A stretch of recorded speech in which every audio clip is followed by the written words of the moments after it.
ሰላም ቤተሰብ እንደምን ሰነበታችሁ። ከ27 ዓመት በፊት በቦክስ ስፖርት ጨዋታ ታዋቂ የነበረ በወቅቱ በክልልና ሀገር አቀፍ በሚደረጉ ጨዋታዎች ራሱንና ክልሉን ከ10 ጊዜ በላይ ሻምፒዮን ያደረገ እነሆ አሁን ደግሞ ከ27 ዓመት የውጭ ሀገር ኑሮ በኋላ ሀገሬን በሌሎች ዘርፎች ሻምፒዮን ማድረግ እፈልጋለሁ በማለት ወደ ሀገሩ ተመልሶ እንቅስቃሴ እያደረገ ይገኛል። ይህንና ተያያዥ ጉዳዮችን እያነሳን ቆይታ እናደርጋለን። እስክንድር አለማየሁ ከጎኔ ይገኛል። አብራችሁን ቆዩ። ስለተገናኘን ደስ ብሎኛል። እኔም በጣም ደስ ብሎኛል እዚህ ስለጋበዛችሁኝ። 27 ዓመት የውጭ ሀገር ኑሮ መቼ ነበር የወጣኸው? ይመስለኛል በኢትዮጵያ አቆጣጠር በ1990 አካባቢ መሰለኝ 90 መጨረሻ አካባቢ ላይ ነው የወጣሁት። የት ነው የወጣኸው? በምን ምክንያት? ያው በዛን ወቅት ጎረምሶች ነበርን። በዛና አካባቢ ሰዓት ብዙ ሰው ወደ ውጭ የሚወጣበት ሰዓት ነው የነበረው። ጣሊያን አንድ አመት አካባቢ ነው የቆየሁት። ከዛ ወደ ኖርዌይ ሄድኩኝ።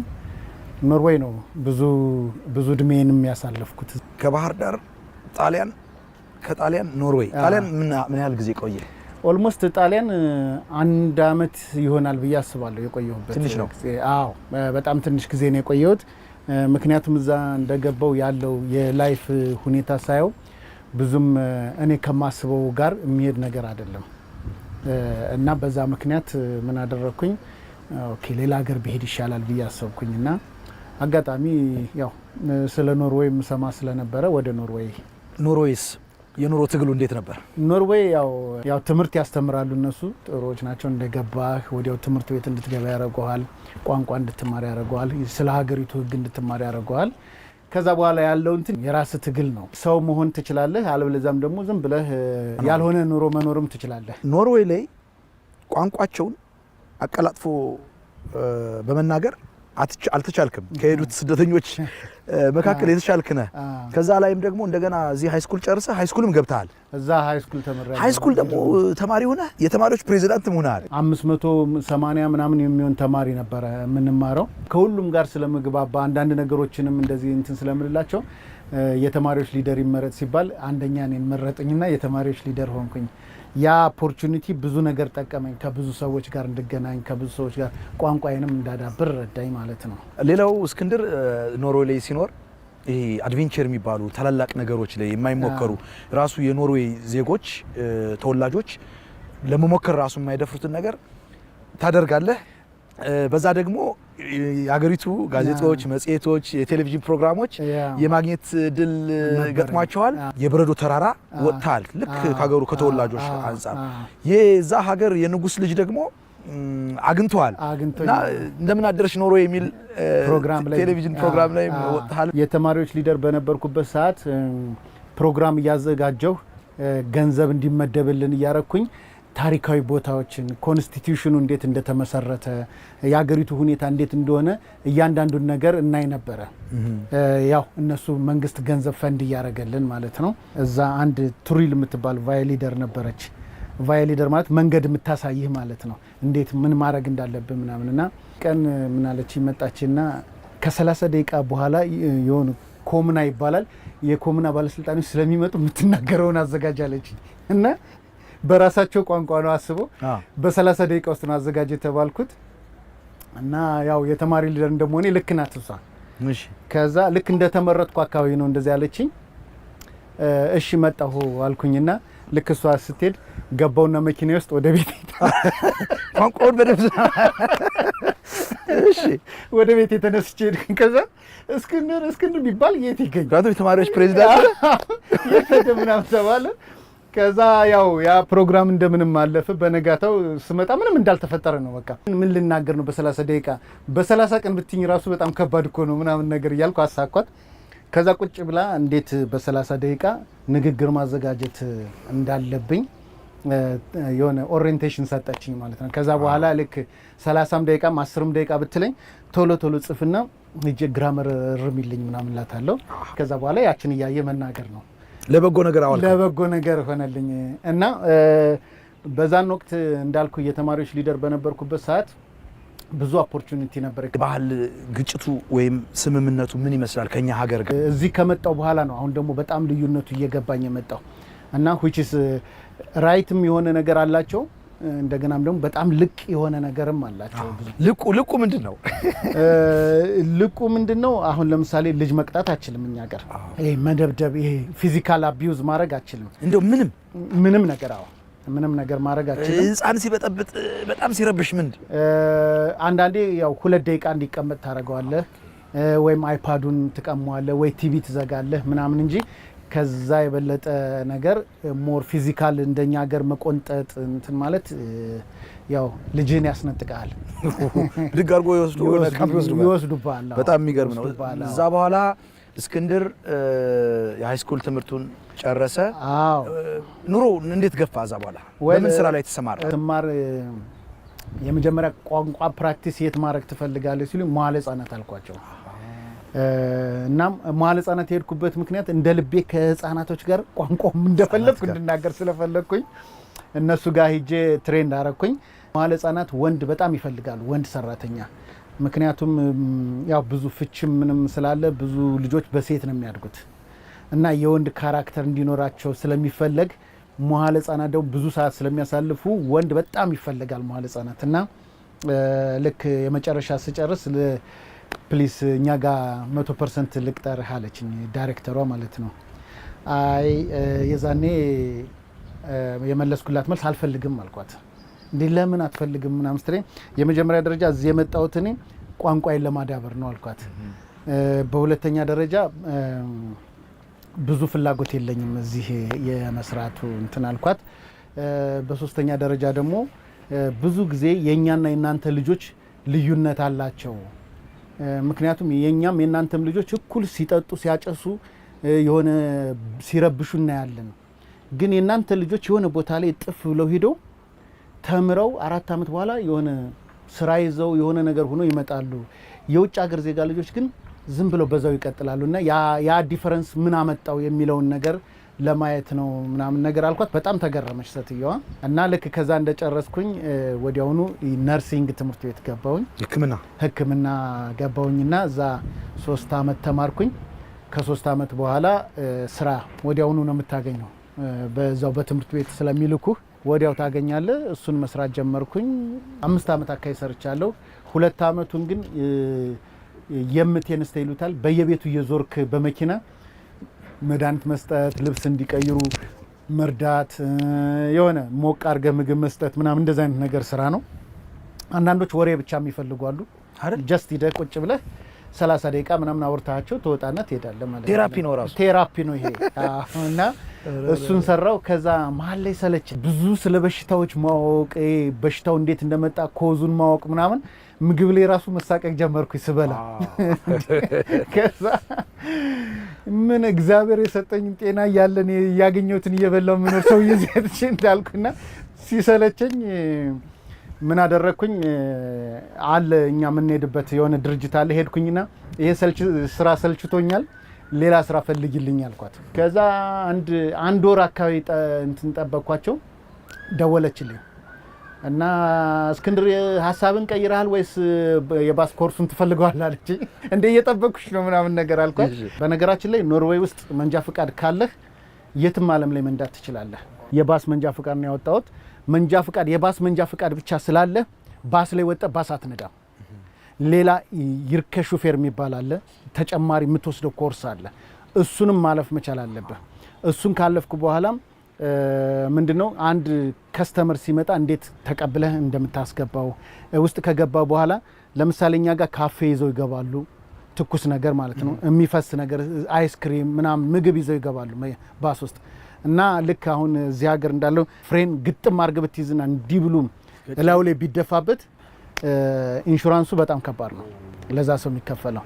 በቃ ተደፋበት አይለቅም። አዎ በቃ ወይም ደግሞ ትንሽ ገጨት ቢያደርገው የሆነ ጭንቅላቱን ቢገጨው ወይ ትከሻውን ምናምን ታምም ያለው ብሎ ብዙ ካሳ እንትን የሚልበት መንገድ አለና በጥንቃቄ ነው ስታቆመው። ራሱ መኪናው ሲቆም መታወቅ የለበትም። የአውቶቡስ ሹፌር ኦልሞስት ወደ 5 ዓመት አካባቢ ሰርቻለሁ። እስክንድር ወደ ልጅነት ጊዜ ልመልስህ።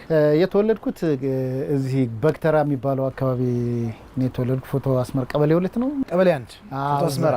እሺ፣ እዛ አካባቢ የተወለድኩኝ ግን ኖርማሊ ያደግኩት ቀበሌ 3 እና ቀበሌ 4 ነው። ዋና እዚህ ጣና ነበር የምንውለው። ብይ ጨዋታም አትቻልም? ብይ በጣም አትቻልም። ኮርኪ ራሱ እሱንም ያው እንግዲህ እንደ ማንኛውም ህፃን ባህር ዳር ውስጥ ተወልዶ እንደሚያድግ ህፃን እንደዛ ነበረ አስተዳደጌ። በኋላ ግን ያው 11 ስደርስ ስፖርት መስራት ጀመርኩኝ። ክብደት ምናምን። በሶ ተበጥጦ ይጠጣል? በሶ በጣም በጉድ ነው የሚጠጣው። አሳ ተቃጥሎ ይበላል? አሳም አውጥተን እዛው ላይ ነበር እንትን ምንለው የነበር ላጥ አድርገን በርበሬ ይዘን መጣና በቃ እዛው እየተመተምን ነበር ምን በለው የነበር። ስለዚህ ስፖርት ስትሰሩ የምግብ ችግር የለም? አይ ምንም እንትን የለውም፣ የምግብ ችግር የለብንም። የተገኘውን ነበር ምን በለው። ቦክስ ስፖርት ላይ እስክንድር መሸነፍ የሚባል ነገር አያውቅም። እውነት ነው? እውነት ነው። በአንተ በራሴ ክብደት በ54 ኪሎ ነበር የምጫወተው። ተሸንፌ የወጣሁበትን ቀን አላስታውስም፣ ግን አንድ ቀን አለች። ኧረ እባክህ! አዎ አንድ ቀን ምንድነው፣ በዛን ወቅት አዲስ አበባ ነበርና ደቡብ አፍሪካ ጨዋታ ነበረ። ደቡብ አፍሪካ ለመሄድ ለመጫወት በየቀኑ ያወዳድሩን ነበረ እና የዛኔ በእኛ ጊዜ ነው 6 ዙር የተጀመረው፣ የዛኔ ማለት ነው ለመጀመሪያ ጊዜ 6 ዙር እንጫወት ነበረ። እንደገናም ደግሞ በየቀኑ ትሬኒንግ እንትን ጨዋታ ነበረን፣ ማጣሪያ ጨዋታ ማለት ነው። እና ወደ 5ኛው ጨዋታ ላይ ስደርስ በየቀኑ ስለነበረ ሰውነት የደከመ፣ ከዛ አብርሃም ነበረ ይዞን ሄደው በቃ ከዚህ በኋላ አያስፈልግም ምናምን ነገርና ሌላ ጊዜ እንትን ትላለህ ምናምን ብሎ እሱ አስወጣኝ ማለት ነው። አቋረጥኩኝና ወጣሁኝ ማለት ነው። ግን በቃ ከተማው ላይ የሚወራለህ? አዎ ተሸንፌ እስክንድር በፍጹም ሽንፈት የሚባል ቀምሶ አያውቅም። ብዙ ጊዜ ስንሄድ የትም ቦታ ላይ ወርቅ ይዘን ነበር ለክልሉ የምንመለሰው። ተሸንፈን የተመለስንበት ጊዜ አለ። እንደውም አዲስ አበባዎቹ ምን ይሉን ነበረ? እናንተ ዱላ ትችላላችሁ፣ በጣም ጠንካሮች ናችሁ ይላሉ። እንዲህ እየተመታ ምናምን በቃ ሄደህ ቀንጥሰህ ነው የምጥለው በቃ። እና ይፈሩናል በጣም። ምን ተሸለመ? ሽልማቱ ሜዳሊያ ነበረ፣ የወርቅ ቀለበት ተሸልሜ አውቃለሁ። ዋንጫ እናመጣለን። አቶ እስክንድር አለማየሁን እጅግ በጣም እናመሰግናለን። እስክንድር ወደ ሀገሩ 2004 ዓመተ ምህረት ለረፍት መጥቶ አሁን ራሱ ተመልሶ ኢትዮጵያ መጥቶ አንዳንድ እንቅስቃሴዎችን እንዲያደርግ ምክንያት የሆነው አጋጣሚ አለ። እሱን እስኪ ያጫውተን። 2004 በኢትዮጵያ አቆጣጠር ማለት ነው። አዲስ አበባ ነበር ያረፍኩት። በየቦታው ቱቦ ይሸጣል እንትን ይላል እና በጣም ታመምኩኝ። ቆይ ባህር ዳር ልሄድ አልኩኝና ባህር ዳር ሪላቲቭሊ ትሻላለች፣ ግን ቆሻሻ አላት እሷም። 4 ቀን ቆየውኝና ተመልሼ ወደ አዲስ አበባ ሄድኩኝ። ከዛ አዲስ አበባ መቆየት አልቻልኩኝም። ለአንድ ወር ነበር የመጣሁት። በ12 ቀን ትኬቴን አስተካከልኩና ሄድኩኝ ማለት ነው። ከዛ በሄድኩኝ በአመቱ አልመጣም ያልኳት ሀገሬ ትዝ አለችኝና በቃ ሰው ሀገር ቀረው ማለት ነው አልኩኝ። በመሀል ላይ የጆን ኤፍ ኬኔዲ አንዴ ለምርጫ ሲወዳደር የተናገረው ነገር አለ። አገሬ ምን አደረገችልኝ አትበል፣ እኔ ለአገሬ ምን አደረግኩላት የሚለውን እንደገና ሸዋርዜንገር ምን አለ፣ የካሊፎርኒያ ፕሬዚዳንት በነበረበት ሰዓት ማለት ነው። ዛሬ ካልሰራ ነው መቼ ይሰራል? እኛ ካልሰራ ነው ማን ይሰራል የሚለውን ነገር እሱም የጠቀሰው አንድ ጥቅስ አለ። ካሊፎርኒያን ኢንፍራስትራክቸሯን በሚቀይርበት ሰዓት ብዙ ኢንፍራስትራክቸር ቀይሯል እና እሱም በሚናገርበት ሰዓት ካቢኔውን ሰብስቦ እንደዛ አላቸው እና ሁለቱ ኮቴሽን ጭንቅላቴን ወጥረው ያዙት ማለት ነው። ከዛ በኋላ ከስራ እንደተመለስኩ ቤት ውስጥ ገብቼ ጎግል ማድረግ ጀመርኩ። ስለ ኢትዮጵያ የጽዳት ሁኔታ ማጣራት ጀመርኩ። ሞር ኢንፎርሜሽን ሲኖረኝ ወይ ለኔ ካልሰራሁት እኔ የማቀውን ገብቼ ካልሰራሁ ማን ሊሰራ ይችላል? እኔ ገብቼ ካላሰለጠንኳቸው እዛ ያሉትን ልጆች እንደዚህ ነው የሚሰራ ብዬ ካልተናገርኩ ማን ሊሰራው ይችላል? ማን ሊያስተምር ይችላል? ስለዚህ ያለኝን እንትን መሄድ አለብኝ ምናምን ብዬ አስተሳሰብ ተቀየረና መጣሁኝ። ፕሮጀክት አስቀረጽኩኝ ምናምን ለ2 ሳምንት ነበር የመጣው። እሱን ጨራርሼ ተመለስኩ እና በመሀል ዶክተር አብይ ለኖቤል ሽልማት ጊዜ እኛ ጋር መጥቶ ነበረ፣ ኖርዌይ መጥቶ ነበረ እና በዛ አጋጣሚ እንትኑም ኢንቪቴሽን ተላከልኝና እዛ የመገኘት እድሉን አግኝቼ ነበር። ሲወጣ ሰላም ብየዋለሁ ጨርሶ ማለት ነው። ከዛ ሆቴልም ግራንድ ሆቴል የሚባል አለ፣ እዛም አግኝቼዋለሁኝ እና ምን አለኝ እሱ ኑ አገራችሁ ግቡ ስሩ፣ አገራችሁ ድሮ እንደምታውቋት አይደለችም፣ ግቡና ስሩ የሚል ነገር ተናገረኝ ማለት ነው። ደግሞ ቀድመ ጥናት እያጠና እኔ ኦልሬዲ እያጠናሁ ነው የነበረ። ልክ የእሱ ወርድ ሞር ኢንከሬጅ አረገኝ ማለት ነው። ከዛ ያው ለምን ገብቻ አልሞክርም አልኩኝ። ያው ብዙ ኔጌቲቭ ነገር ትሰማለህ፣ እዛ መሄድ የለብህ ምናምን ይላሉ። ግን ያው እኔ ደግሞ ያደኩበት አገርም ስለሆነ ባህሉንም ሰውንም አቀዋለሁ ካልቸሩንም አቀዋለሁ እና ያው ያለውን እንትን ተግዳሮት ተጋፍጭም ቢሆን እሰራለሁ ብዬ መጥቻለሁ። ለዚህ ወደ ኢትዮጵያ መጣል አሁን እጅ ከምን ወል የተለያዩ ማሽኖችን አስገብቻለሁ። ለጽዳት ስራ የሚሆኑ ማሽኖች የተለያዩ ስራዎችን ሰርተናል። አሁን ከጀመርንበት ጊዜ አንስቶ ማለት ነው 2018 ነው የጀመርነው። አሁን መንግስት ከያዘው የከተማን ስማርት ሲቲ ከማድረግ አንጻር እንደገናም ደግሞ ይሄ ሁሉ ብር እየፈሰሰ እዚህ ኮሪደር ላይ ይሄ የሚፈሰው ብር የህዝብ ንብረት ነው። ህዝብ ታክስ የሚከፍለው ነው። ታክስ የከፈለው ነው። መንግስት ከየትም አያመጣውም። ያንን ነው መልሶ እየሰራልን ያለ ነው። ይሄን ኢንፍራስትራክቸር ይሄ ነገር ደግሞ ተሰርቶ ዝም ብሎ አባንደን የሚደረግ ከሆነ ተመልሶ በአፈርና በተለያየ ነገር እንትን ይላል። ያንን ነገር ያማከለ የተለያዩ መኪኖች አስገብቻለሁ፣ የተለያዩ ማሽኖች አስገብቻለሁ። እነሱንም እንድታዩ ያለውበትንም ቤት እንሂድና ቡና እየጠጣን አንዳንድ ነገሮችን ብንጫወት ደስ ይለኛል። እሺ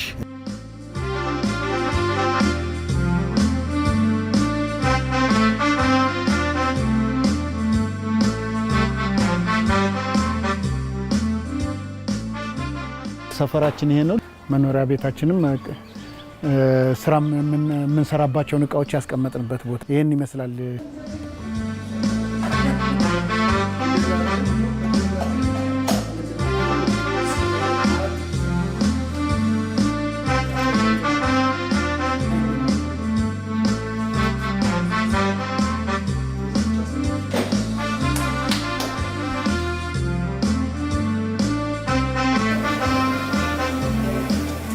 አሁን እነዚህ አለቅ ያሉ ቦታዎች በጣም ቆሻሻ ቦታዎች ሲኖሩ እንደዚህ እናደርግና የተወደዳችሁ ተመልካቾቻችን እንግዲህ ጣና ዳር ላይ እስክንድር አለማየሁ ጋር ያደረግነው ቆይታ በዚህ መልኩ ተከታተሉት ቆይታችኋል። አሁን ደግሞ መኖሪያ ቤቱ ጋር ተገኝተን በዚህ መልኩ የቤተሰብ ጨዋታ የምናደርግ ይሆናል። ፕሮግራማችን አሁንም ይቀጥላል። አብራችሁን ቆዩ። ማስተር አንተነህ ጥሩአዩ እባላለሁ። እዚሁ ከእስክንድር ጋር ያው አብረን ያደግነው በቦክስ ዓለም አብረን ብዙ ቦክስ አሳልፈናል። እስክንድር በጣም ራዕዩ የተለየ ነው፣ ከባድ ነውና እኛም በዛው ልክ የሆነ እንከተለው ነበር። የሱ ሳቢ ከዛ ላይ ለመድረስ እኛ እንከተለው ነበር ነው። ዌልካም ዌልካም።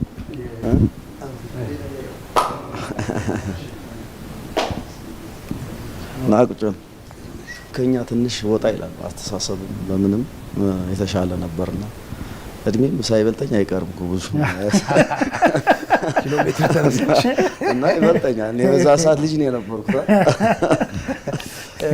ኖርዌይ ከገባ በኋላ ስፖርቱ ተቋረጠ ነው እስቀጠለ? አይ ያው በግሌ ሰራ ነበረ። ኖርማል የግል ማለት ነው። ኖርዌይ ውስጥ ቦክስ መጫወት አችልም። እውነት? ትሬኒንግ ማድረግ እንጂ መጫወት አችልም፣ ክልክል ነው። ብቻ ናፍቆቱን ተወጣው። ናፍቆቱን ለመወጣት ሳኳ አለ ምን አለ ያንን ትደበድባለህ ምናምን በቃ የሆነ ነገር ተቋርጦ የቀረ ግን አይመስልህም?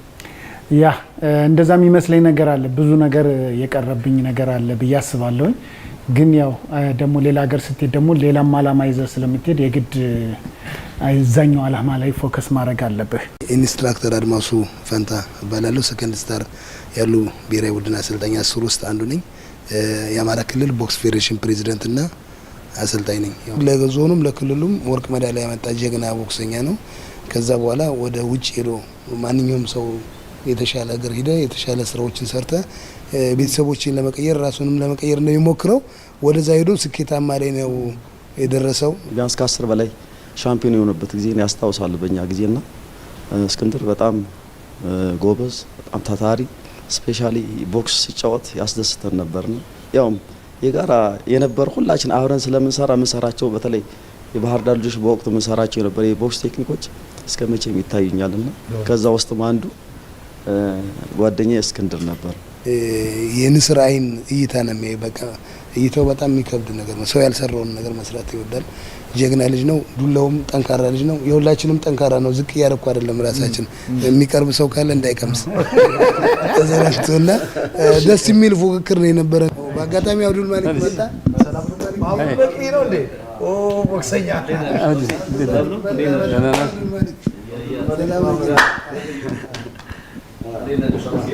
ማሊክ እንዴት ነህ? ደህና ነህ? እንኳን ደህና መጣህ። እንደዚህ ያነሳው ነው የመጣ አብዱል መሊክ መሐመድ ባላለሁ። እስክንድር ለከተማችን ተወዳጅ ነው። በጣም ብዙ ነገር አድርጓል። ክልላችንን ከዞን ጀምሮ እስከ ክልል ጥሩ ውጤታማ የሆነ ልጅ ነው የነበረ። ስፖርቱን እያስቀጠል ነው ያለን። ሲመጣልን ደግሞ ዌልካም ብለን የቦክስ ስፖርት አምባሳደር አድርገን ሾመነዋል። በብዙ ነገሮች እያገዘን ነው። በሀሳቡ የክልሉ የቦክስ ስፖርት አምባሳደር ነው። አዎ እንደዛ ግን እና መጥቶ በተለያየ ነገር በክብር እንግዳ ጋብዘነውም እኛ ብዙ በሀሳብም በተለያዩ ከጥርስ መከላከያ ጀምሮ ጓንቶች፣ ሌሎችንም ነገር አይዟችሁ እያለን ያለ ጀግናችን ነው። ምክንያቱም በስፖርቱ ላይ ስላለፈበት ስፖርቱ ምን ያስፈልገዋል የሚለውን ነገር በስፖርት ያለፈ ሰው ደግሞ ለስፖርቱ ለማገልገል ሲመጣ የተሻለ ብዙ ነገሮችን ሳፖርት ያደርጋል። አምሳሉ ማሞ እባላለሁ። ያው እንግዲህ እስክንድርን ያያግማስና ሁሉንም ቦክሰኞች ማቃቸው በ86 ዓመተ ምህረት የምዕራብ ጎጃም ቡድን ተጫዋቾች ሆነው ነው። እስክንድር ያው በ54 ኪሎ ይጫወት ነበር። ሁሉም እየተጫወቱ እነ አዲስ ዘመነ አሉ፣ እነ ሰለሞን ወርቁ በዛ ጊዜ ከተማውን አስጠርተው የባህር ዳርን ከተማ በደንብ አስጠርተው ምዕራብ ጎጃም ከሆነ በኋላ እንደገና የባህር ዳር ከተማ አስተዳደር ነው። ጎንደር፣ አዲስ አበባ ባሉት በተለያዩ ቡድኖች እየሄዱ የከተማቸውን ስም በአሸናፊነት የሚወጡ ናቸው።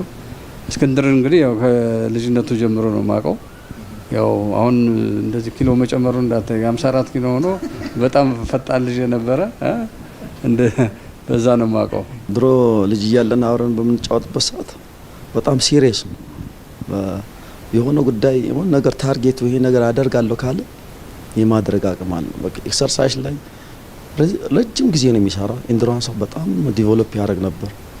ያው አፍንጫውም አይተው እንደሆነ በጣም ለዛ የሚሰጥ ነበርና በወቅቱ እና ሲሪየስ የሆነ ጓደኛችን ነው። አፍንጫው ማለት ነው። አፍንጫው በቦክስ ብዙ ጊዜ የተደፈጠጠ ነው አይተው ነው። ያ የቦክስ ውጤት ነው። የቦክስ ውጤት መጨረሻው እንደዚህ ነው። በቃ የግድ ነውና ቦክሰኛ ስትሆን ፊት አስፈሪ መሆን አለበት፣ አግሬሲቭ መሆን መቻል አለበት። ከዛ ውስጥ ደግሞ አንዱ ታያዋለህ አሁንም እንዳለ ነው እንደተቀመጠ ነውና ፊዚካሊም እንዳለ ነው። በዚህ አጋጣሚ አንድ ገጠመኝ አለኝ በእስክንድር ጋር። እኔ አምኜው ህልም ነገርኩትና ውሃዋን እንዋኛለን። አሁን ደሴት ሎጂ ገነቱ ባሳዝነው የሰራበት ቦታ ላይ ቁርጥ የሚባል ቦታ አለ። እዛ ሄደን ዋኝተን ጽድት ብለን ልብሳችንን ማጣጥበን እዛው ፏ ብለን ነው የምንወጣው። ከስፖርት በኋላ እዛ ነው የምንውለው እና መጥፎልም ታየኝና እስኪ ዛሬ መጥፎልም ስላየው መዋኘት አልፈልግም፣ አልዋኝም። ጣና ደግሞ ሰው ይበላል እንደዚህ አንዳንዴ ሰው ይወስድ ስለነበር ለመጥፎልም ታይቶኛል፣ በጭራሽ አልዋኝም አልኩት። ስለው ሌሎች ጓደኞቻችን በሙሉ ይዋኛሉ። ታንኳ የደንገል ታንኳ አለ፣ ከዛ ጋር እየወጣን እንትን እንላለን እና እኔ ተመልካች ነው የነበርኩ። እዛኔ ልብሱ አካባቢ ቁጭ ብዬ ሳይ ውስጥን የሚወሰውስ ነገር አለ። በቃ የሚዋኙት ዋና ሌላ ስሜት ውስጥ ዳረገኝና አረ እንደው ዳርዳሯን እንኳን ለዋኛት እዚህ ብቻ ድንጋም ይዤ ቢሆን ዋኛለሁ።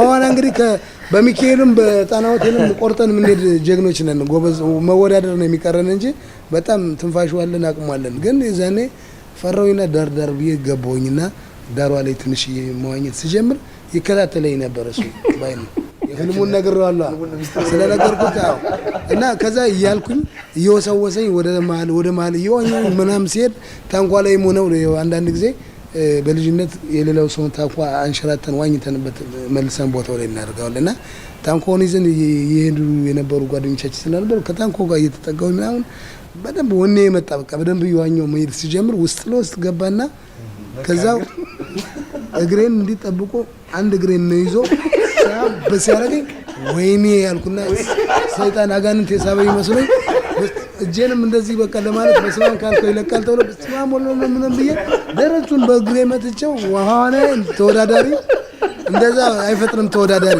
እጄ ፈጥኜ ከቁርጡ ጋር ስወጣ እሱንም ደረቱን አግኝቼዋለሁ። በቃ በኃይል የሞት የሽረት ከዛ በኋላ እሱም ትንሽ ኪሎ ይስቃል። እኔም ወጣው አንስቼ ሞረውረው ድንጋጣው የትልልቅ ድንጋይ ያለው አንተ ጣና ላይ ያለው ትልልቁ ድንጋይ ነው ያለው አፈንቅላ ተወረወረ።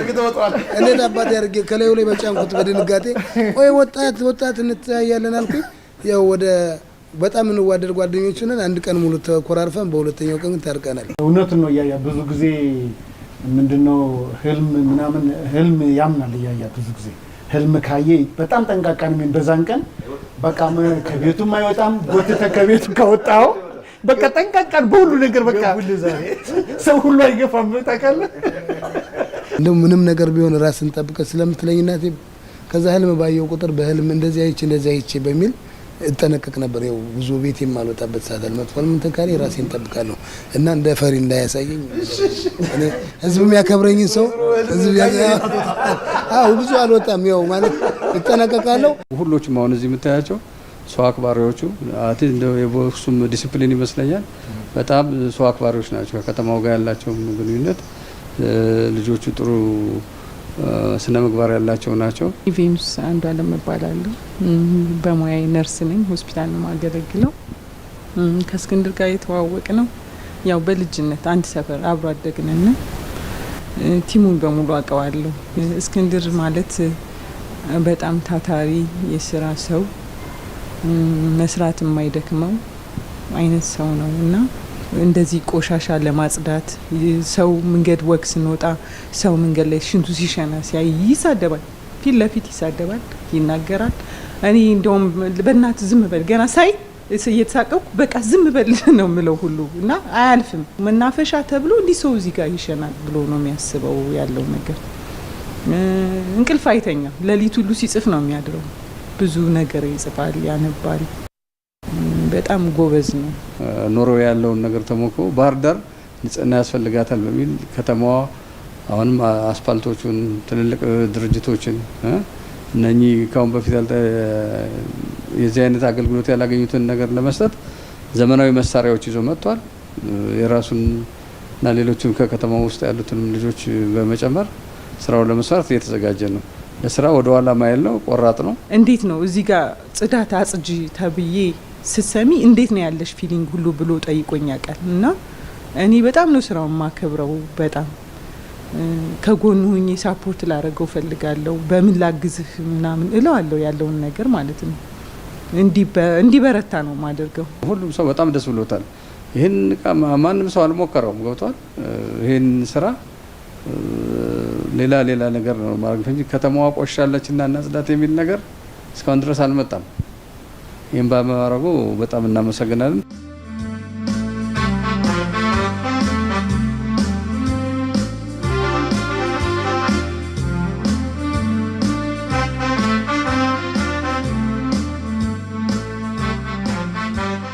እስክንድር በጣም ብያለሁ፣ ኢኒሼቲቭ ነው፣ በጣም ክሬቲቪቲ ያለበትና ከዛ አንጻር ከምናይበት ሁኔታ ለከተማችን ላይ በተለይ ባህር ዳር ውብ ሆናለች። ኮሪዶሩ እንዴት አካባቢው እያማረ በሄደበት ሰዓት እንደዚህ አይነት ስራዎችንም አስፈላጊ ናቸውና ለጽዳት እነዚህ ማቴሪያሎችን በሚገባ እንደዚህ አምጥቶ ከተማችን ውብ እንዲሆን በማሰብ ከኖርዌይ ወደዚህ ዞልን የመጣ ነውና በዚህ ልክ እናመሰግናለን።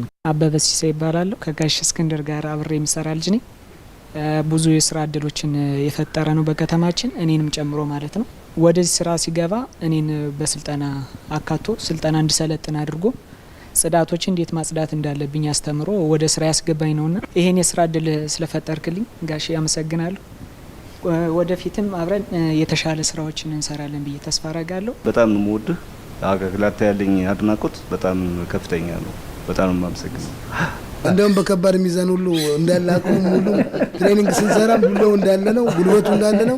ትንፋሽ ብቻ አስተካክሎ ቢገባ ፊቱ ላይ የሚቆም ሰው የለም። ሞክሯል ግን አሁን ከመጣ እንኳን የመጣው የተቆጣ ይወድቃል እንጂ አሁን ከመጣ ሞክሯል ግን ቦክስ አሁን ከመጣ ሞክሯል። ያሰራናል፣ አብረን እንሰራለን። ጀግና በቃ ብረት ነው እውነት። አረዳ ያስጨበጨባና የሚገርም ልጅ ነው እስክንድር።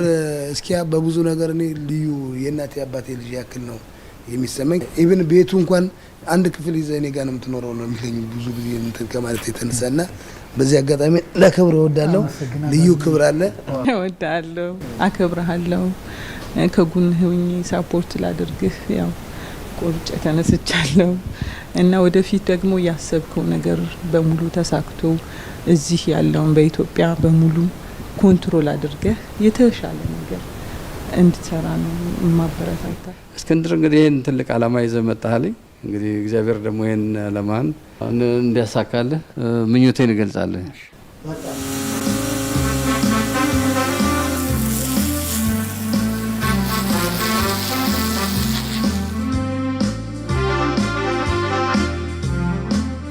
የመጣው አንተ ባህር ዳርን ለማጽዳት ባህር ዳርን ውበቷን ለመጠበቅ እስከሆነ ድረስ በመላው በባህር ዳር ነዋሪ ስም ይህ ስጦታ እንሰጣለን።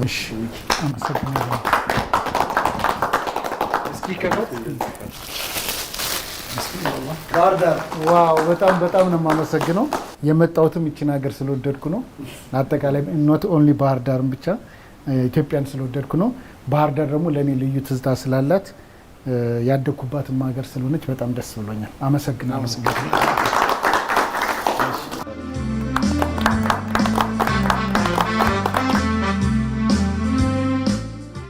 ከተማዋን ስማርት ሲቲ የማድረግ እሳቤው በመንግስትም ዘንድ አለ። እርግጠኛ ነኝ በህዝቡም ዘንድ እየሰረጸ ያለ ነገር ነው። ስለዚህ ባህር ዳርን ብቻ ሳይሆን ጎንደር፣ ደሴ፣ በተለያዩ ሀገሮች በሙሉ የዚህ አይነት የጽዳት ስታይል እንዲኖራቸው ከመንግስት ጋር በመተባበር ከመንግስት ጎን ሆኜ አብሬ ለመስራት እሳቤው አለኝ ማለት ነው። ወደፊት ያንን ጠብቁ ማለት ነው። በእውነት እንደዚህ አይነት ስብስብ በተወሰነ ጊዜ የሚገኝ እንትን ስለሆነ እንዲህ በቃላት በቀላሉ ልታስቀምጠው የማችለው ነገር ነው። በጣም ነው ደስ ያለኝ።